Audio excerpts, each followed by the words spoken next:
Good afternoon. Welcome to Boulder Rotary on its Christmas pageantry day.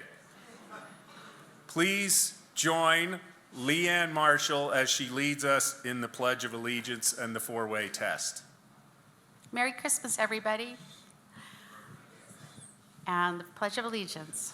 I pledge allegiance to the flag of the United States of America and to the republic for which it stands, one nation, under God, indivisible, with liberty and justice for all.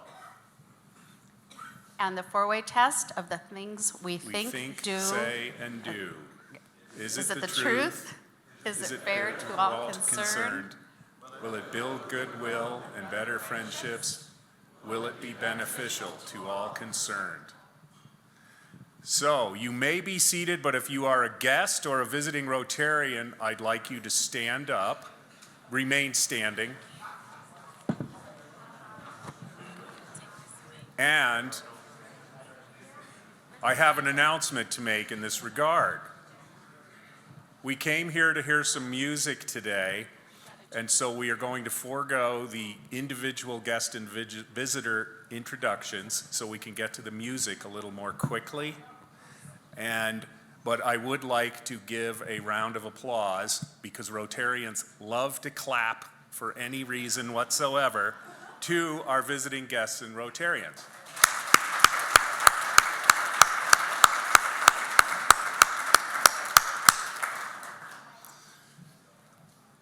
All right. Sally Brown has some business to discuss with our club. Okay, so today is voting day, and we're going to vote on our next board. And first of all, I just wanted to say thank you to all 8 of the board members, or the board slate, who have said yes to club service. It's everybody who said yes has been, just amazing, and all of the Rotary members have come up to me and said, "Oh gosh, this is such a hard decision. How will I vote?" And I truly just want to thank all of them for saying yes and putting themselves out there to have this vote today. So thank you all for that. Good job. Okay, and I would like to thank some more people for their club service. So I'd like to thank Jamie McCopham, Michael Weatherwax, and John Rigor. They're going to do the official counting today. So thank you. Good job. All right, and I'd like to announce our board slate one more time. And when I announce your name, please stand up. Chris Coker.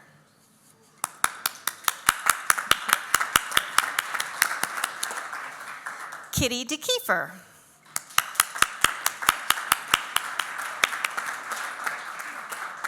Susan Connolly.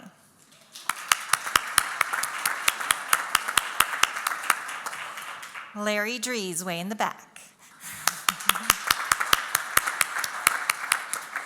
Juliet Harrington is out of the country. Thank you, Juliet. Ruth Irvin. Thank you, Ruth. Valerie Lippitz. Valerie. Michael Simpson.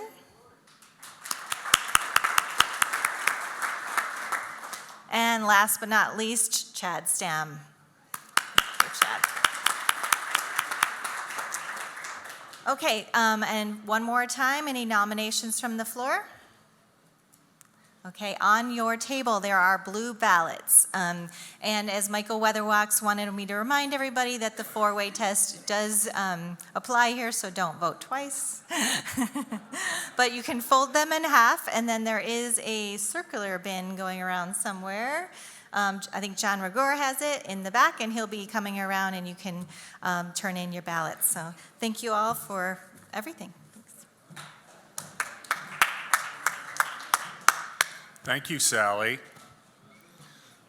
And Kitty DeKeefer has a little something she wants to remind us about that'll come after the holidays. Happy holidays, everyone. I can't believe we're at this point in time where I say that we have 1 week left, well, until the 31st, for you to get your tickets at the reduced rate of $125 for a signature event on February 8th at the St. Julian. So please see Nancy or I if you want to turn in your check today, or give me a call or email me if you want us to save you some seats. After January 1st, that price goes up. So thank you, everybody, and please let me know if you have questions. Thank you, Kitty. Next up, Hans Wick is going to tell us about another event or opportunity that we can take advantage of in 2020. Sprint, Hans, sprint. Thank you. Thanks. Fred's going to put up this flyer that you saw in the rib for our suicide prevention. So mainly today, I want to make sure that all of our club members and your spouses and guests know about this particular 2 dates. And if we can have you start thinking about that. I know it's tough now with your holiday calendars, but when you think about January 24th and February 21st, these are important. And so you'd say, why is this important? Most people don't know that suicide is the ninth leading cause of death in the United States and in Colorado. For age group 16 to 24, even in our state and across, anybody in that age group, it is the leading cause of death in our country, which is a tragedy in and of itself. So the question is, us at Mental Health Partners has always been why. And so what we've been trying to do is to make sure we provide education to our community and certainly to this club, as sponsored by our Behavioral Wellness Committee that Diane's chaired so long, and now with Gary and Norma and others, that we really want to promote this as how we as a club can also be instrumental in educating ourselves for understanding suicidal ideation and being understanding, as this session is a QPR session. The nice part about it is free, which is good and important. I encourage you to attend. It follows right after a club meeting, so you're just going to take some time from 1:45 to 3 p.m. on these 2 dates. And if you can bring a guest, a spouse, or anybody else, it just allows us to expand this knowledge that's so important so we can prevent the next tragedy. A week doesn't go by that you can pick up the camera or in any paper that we have another completed suicide that we wondered how we could have prevented. So with that, there's flyers at the table.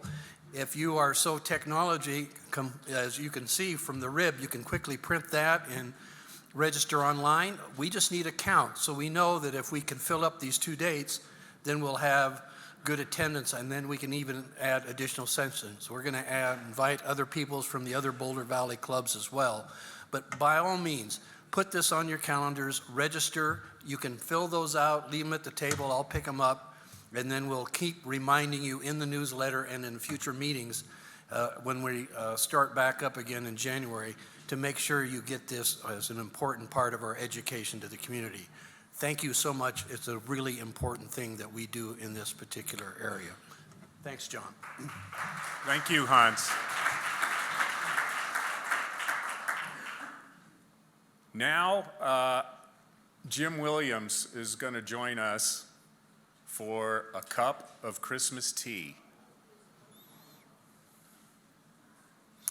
While Jim is coming up to the podium, informational announcement.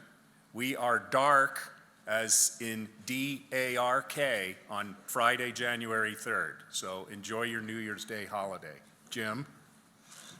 Thank you, John. A reading entitled A Cup of Christmas Tea. The log was in the fireplace, all spiced and set to burn. At last, the yearly Christmas race was in the clubhouse turn.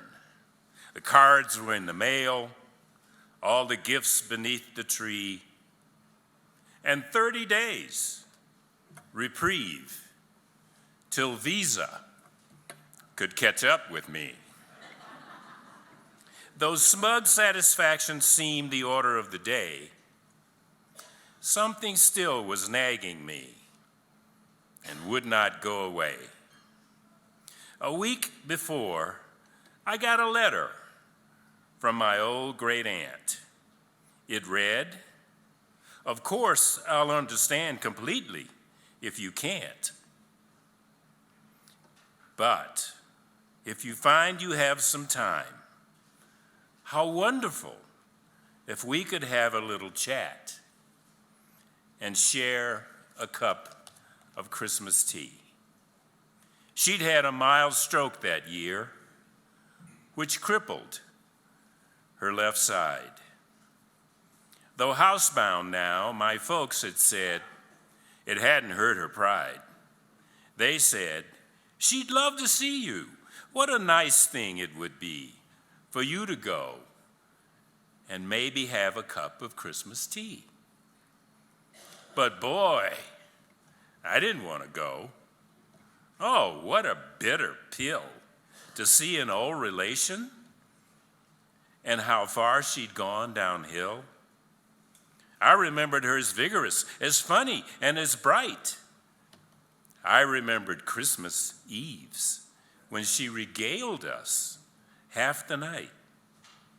I didn't want to risk all that. I didn't want the pain. I didn't need to be depressed. I didn't need the strain. And what about my brother? Why not him? She's his aunt too. I thought I had it all justified, but then before I knew, the reasons not to go I so painstakingly had built were cracking wide and crumbling in an acid rain of guilt. I put on boots and gloves and cap, shame stinging every pore, and armed with squeegee, sand, and map, I went out my front door. I drove in from the suburbs to the other part of town. The pastels of the newer homes gave way to gray and brown. I had that disembodied, embodied feeling as the car pulled up and stopped beside the wooden house that held the Christmas cup. How I got up to her door, I really couldn't tell. I watched my hand rise up and press the button of the bell. I waited, aided by nervous rocking to and fro.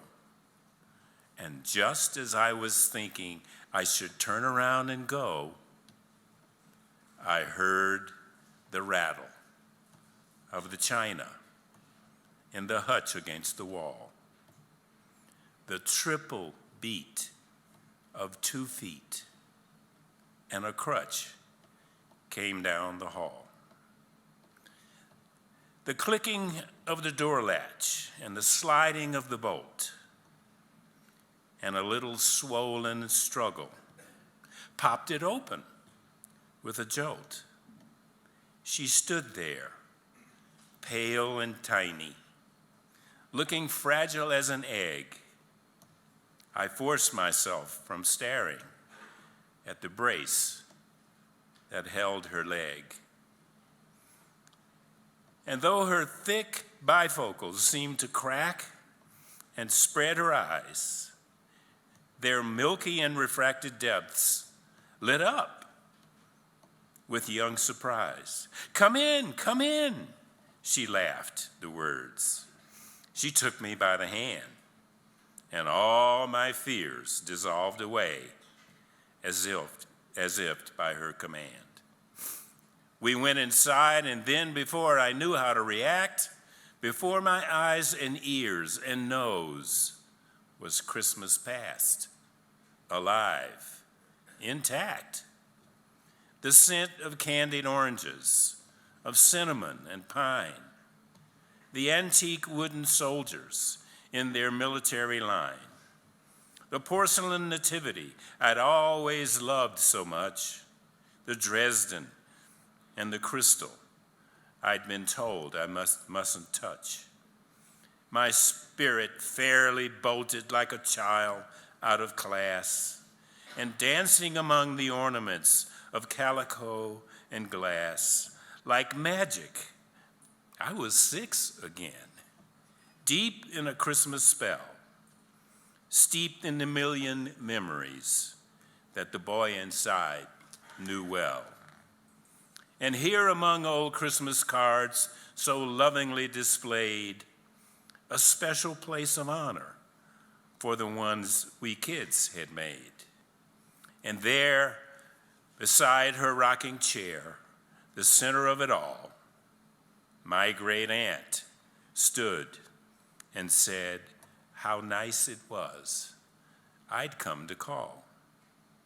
I sat and rattled on about the weather and the flu. She listened very patiently and then smiled and said, "What's new?" Thoughts and words began to flow. I started making sense. I lost the phony breeziness I use when I get tense. She was still passionately interested in everything I did. She was positive, encouraging, like when I was a kid. Simple generalities still sent us into fits. She demanded the specifics, the particulars, the bits.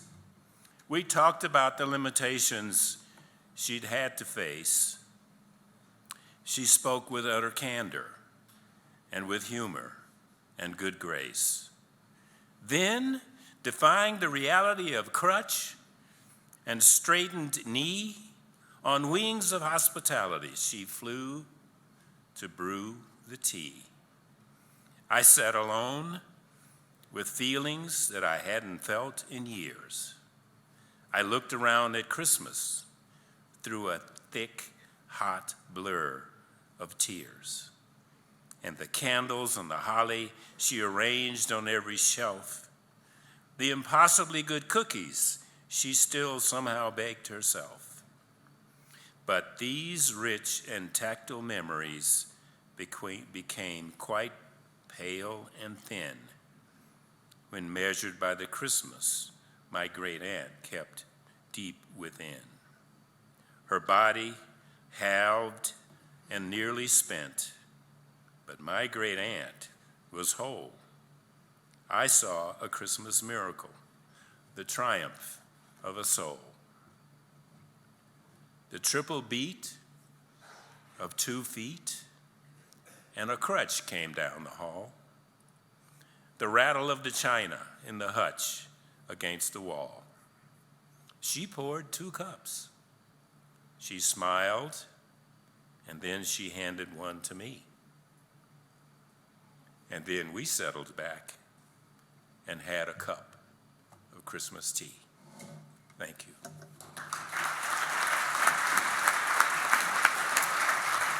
Thanks. Thank you for asking.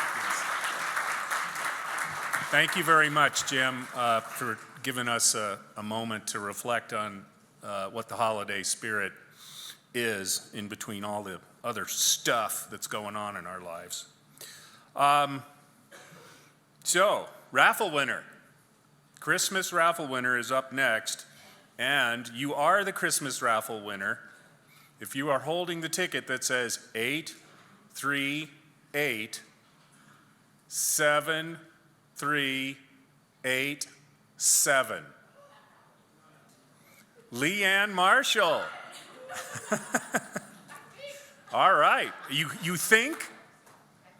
Okay, let's go over this again. 838. Correct. Okay. Thank you. I appreciate your attention to detail.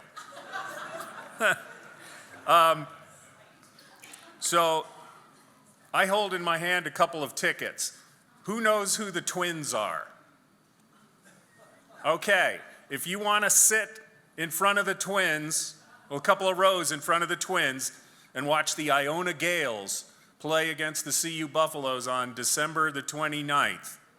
These tickets are for you, and all I ask is that you say, go $25 a ticket for the raffle scholarship fund. Come see me after the meeting if you're interested, and we'll conduct a private auction. All right. We have not speakers today, we have singers today. And Dan Scher is going to introduce our singers today. Dan?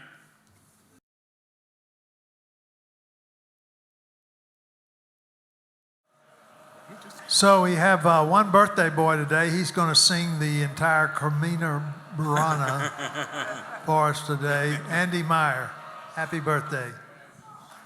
Thank you. Actually, I told George I shouldn't even be here today because I've decided to postpone this birthday for about 3 years. So Merry Christmas to all you folks.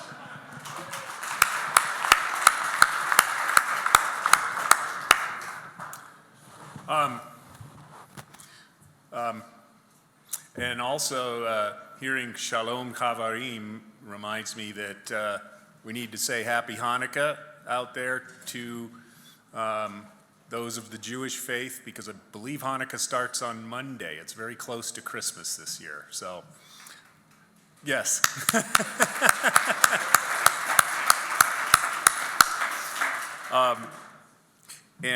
We don't have an announcements video this week.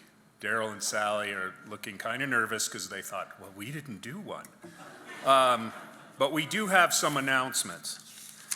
And those announcements are the new directors for the Boulder Rotary Club, whose terms will start on July 1st, 2020.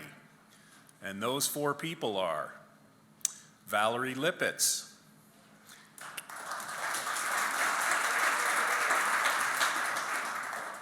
Kitty DeKeefer,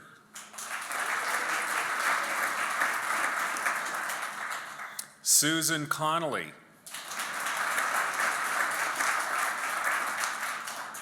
and Chris Coker.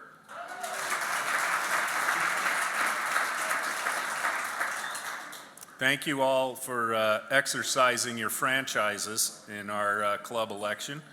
And before I get to I have some thank yous. And again, past President Greeter, Marty Evans, Red Badge Greeter Gordon Gam, member and guest registration, Sarah Amarani, Sue Lounsbury, Judy Pitt, scholarship raffleman, Brad Weasley. The whole audio-visual team is here today. Fred Hull, John Lehman, Lynn Johnson, and Bob Taylor. And I have a couple of special thank yous I want to give out.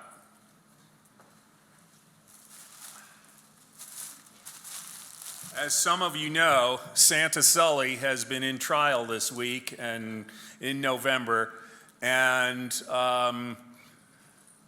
our President-elect Sally Brown has run the last two board meetings, and I am eternally grateful to Sally. And Sally, I have a little Christmas bouquet for you. Please come up and accept it.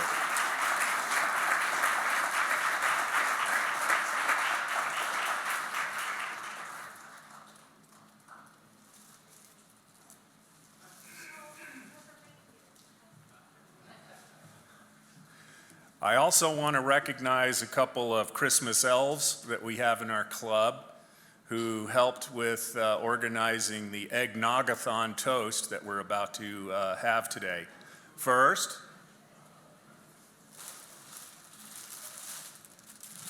Marty Evans, please.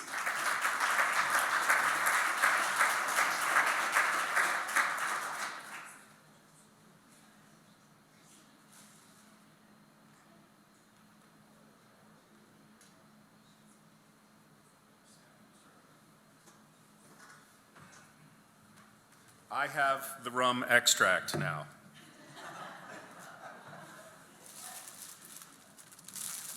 The next person I want to acknowledge and thank is our club administrator, Vanessa Mead. Vanessa, please.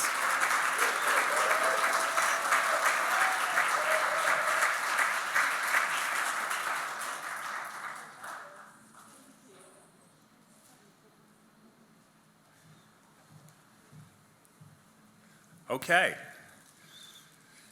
It's time to do our Christmas toast. So, is there anyone who wants eggnog but doesn't have it yet? Oh, look, in the middle. That's okay. We'll see if we can get it to you because I saw people passing it out, but it's a big room. Don't wait. Okay. It is the spirit of the thing. So, oh, Vanessa's almost there. We're gonna wait.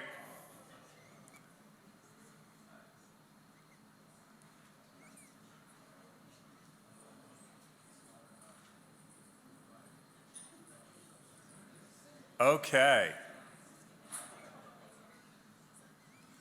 So, I'm looking forward to this Christmas like you can't believe this year. Even though Thanksgiving's usually my favorite holiday, I think this year is Christmas. And I want to say to all of you, God bless us all, everyone.